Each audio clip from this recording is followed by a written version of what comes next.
Guillaume Seznec, né en 1878, maître de scierie à Morlaix. Le 25 mai 1923, Guillaume Seznec et Pierre Quémeneur, conseiller général du Finistère, quittent Rennes pour se rendre à Paris dans le but de racheter des véhicules américains d'occasion.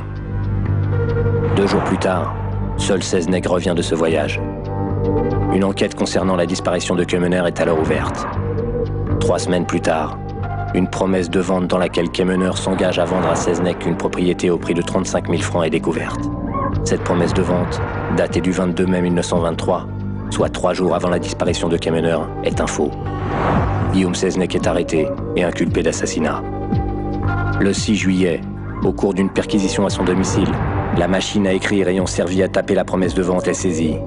À l'origine de cette découverte, Pierre Bonny, alors inspecteur de police stagiaire, futur premier flic de France, mêlé à de nombreux scandales politico-judiciaires entre les deux guerres, agent de la Gestapo entre 1942 et 1944, condamné à mort pour collaboration et fusillé à la Libération. Le 4 novembre 1924, Seznec est condamné aux travaux forcés à perpétuité pour meurtre et faux en écriture. En 1938, sa condamnation est commuée en 20 ans de travaux forcés. Libéré en 1947, après plus de 20 ans de bagne, Seznec meurt en 1954. Depuis 1926, plusieurs demandes de révision ont été formées.